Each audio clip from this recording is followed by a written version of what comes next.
Hi everyone, it's Ashley at Tea Garden Paper Crafts, and I am here for another journal flip through. And today we have this monster of a journal. I think out of all the journals I've ever made, I am the most proud of this one. I challenged myself in July to make my covers different from anything that I've ever made before. And I am so happy with this. So I was inspired by Ink and Page, by her shadow book. Wow, I forgot the word for a second. The shadow book cover that she did with the vignette. So I kind of workshopped it and figured out how to make one for myself. And then I covered the spine with fabric and that to add a little bit of extra to it. So let's open this one up. She is a chunky one, but I am not complaining. So let's take a look here first, real quick, at the vignette. There's lots of different layers in here and stuff. I've got moss, dried flowers. I have this little glitter bottle here. There's 3D glitter accents, all kinds of fun stuff in here. So this journal was made using the Dark Woods kit from Lottie's Magic Attic. I will go ahead and link that below. So this was my design team project for July. This is the kit I chose to work with. So I have the Ex Libris plate in the front here. And I wanted it to kind of tell the story of the maiden becoming the mother, becoming the crone.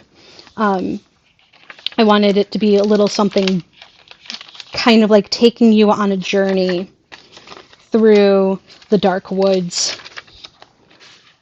So I'm really, really happy with how this one turned out. There's a lot of texture, and I added a lot of details to it, and you could absolutely fit more in here, but it was starting to get so chunky that I didn't want to start adding even more to it and have it end up too thick. So I left it as it was, but you could absolutely make this into a monster of a journal by adding more to it. These page tabs were really fun to make. They are made with fabric and safety pins. So I just sewed along the edge here. I hand sewed and then glued the fabric onto the page when I was ready to assemble the journal. These are both full sheets of paper that can be written on that are hand dyed, and then this one's hand dyed, and then this one is a coloring page that I colored, but the back of it is completely blank. A little tag here. Not everything in this is from the kit. Some of the stuff is from my stash, but there are a lot of things from the kit in here as well. These are removable page tabs, so you can mark a spot. There's 4 of them in the book here, and they also are paper clips, so you can put stuff. There's writing space in this pocket. This is a bookmark.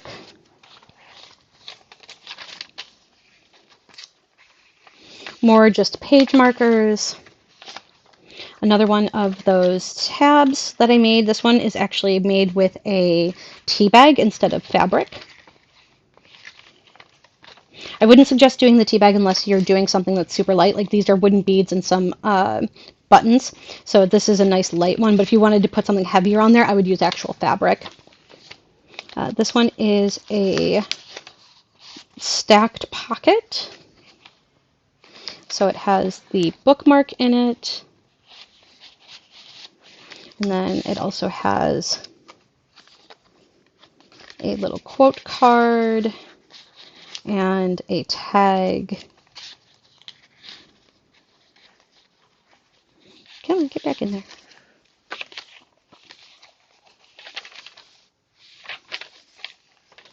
So I used tons of different pages. This was a bag that my husband got for when he bought hat bands for, he's got a Panama style hat. So it was for hat bands for that, and it came in this. So I cut the end of it off so that it was a double pocket.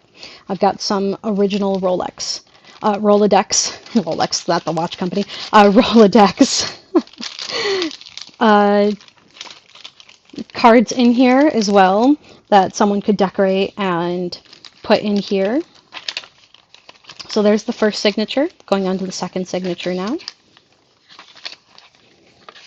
Some pockets and writing space. This paper is dyed with hibiscus tea. And then the way that the paper was, it turned the dye blue, which was really pretty.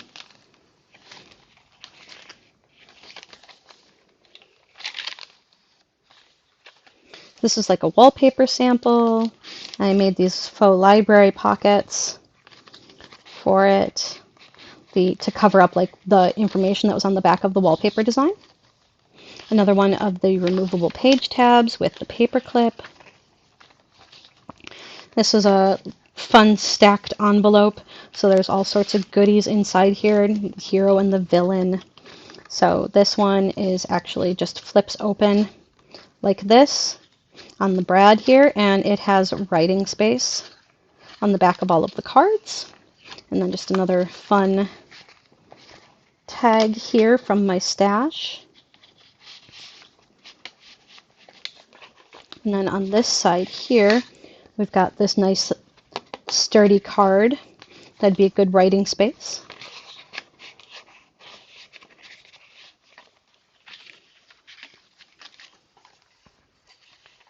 And it is actually a pocket too. I don't have anything in the pocket, but it is a pocket.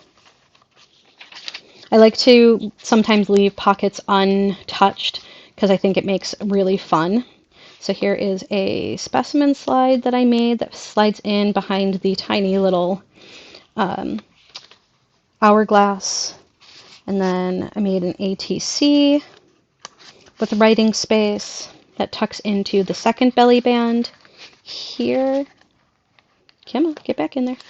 And then a journaling card that's behind that one. And then I got these coin holders protectors from Amazon, and I absolutely love using them for my dried flowers from my garden.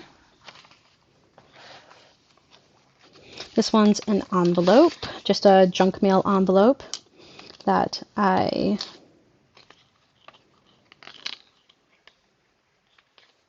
made into, and then it's so this is actually from a tea bag. Come on, don't make a fool out of me today. I don't need help with doing that. I am perfectly capable. Oh, come on. There we go. So decorated with writing space on the back. And because I used a tea bag in that, I put the little tea charm on here. And then inside of here, we have some goodies.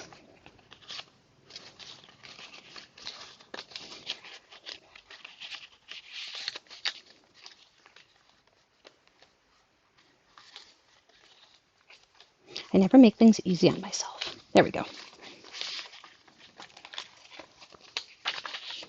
And then they're just two pieces. This was one piece of scrapbook paper, and I wanted it to be kind of something a little different for pockets.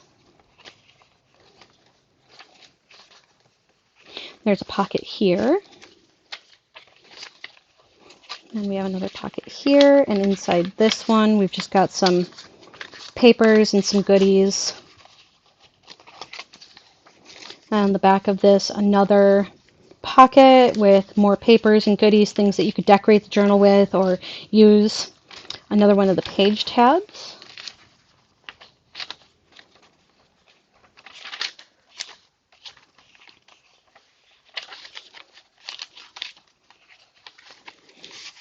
Another bookmark. I didn't want to over decorate this journal. I've been trying to kind of edit myself a little bit lately and make it so that the journals look completed, but not like so absolutely stuffed to the gills that there's nowhere for someone else to do something with the journal.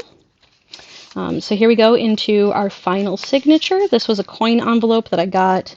I got a pack of them from my local Dollar Tree, and then just put goodies in there, decorated it with stuff from the kit and some stuff from my stash.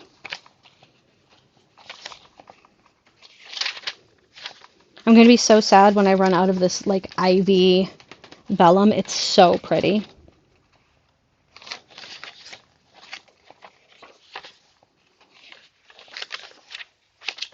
Another wallpaper sample here, another library pocket that I made.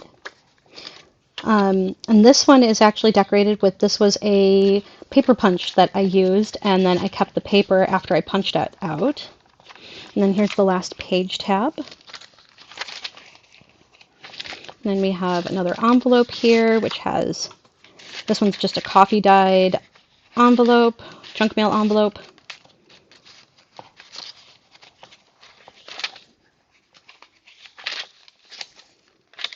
More of the hibiscus dyed paper. This one is a altered paperclip. Another one of the envelopes that my husband's hat bands came in.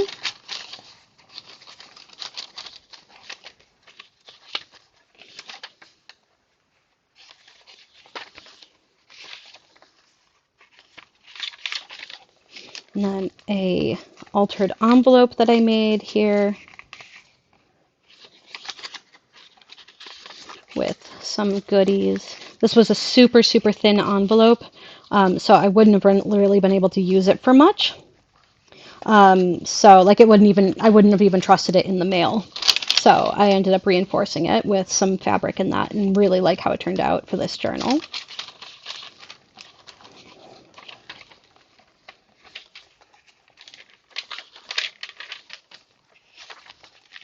And then another coffee dyed, the other half of that coffee dyed envelope. I love the way this one turned out. More of that wallpaper sample, and then more page markers and the page tabs that I made with the safety pins.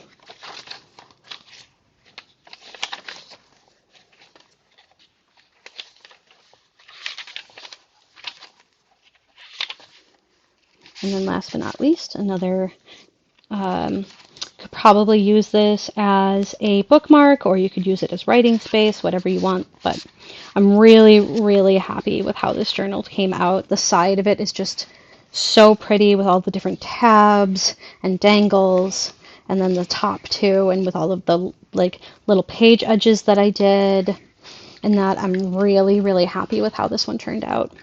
So I hope you found some inspiration here, and I hope you challenge yourself to try and make some things that are different than your normal, because you never know what you might be able to make. I never thought I could make something like this ever, and I am so proud of myself. And now that I have, I probably won't make another one like this because it was a lot of work. It was nerve-wracking, but I'm very, very proud of it. And I don't know that I'm going to have it in me to be able to give this journal away or to sell it. I think that this one might be mine for forever, but we will see. Again, this one was made using the Dark Woods kit and the add-ons from Lottie's Magic Attic and the Paper Bee collab. So I will go ahead and link all of that information below. So come and join me in my Facebook group, check out more stuff, join us in the attic for Tracy's stuff. She's making some really amazing things, and that entire design team is so super talented. I think someone else is also using the Dark Woods kit for July, and I cannot wait to see what everyone makes. Like, this is one of the best kits I think I've ever worked with. I had a lot of fun with my July design team projects this month. So I look forward to seeing you in my next video. If you have any questions, feel free to leave them in the comments, and I will see you guys soon. Bye, guys.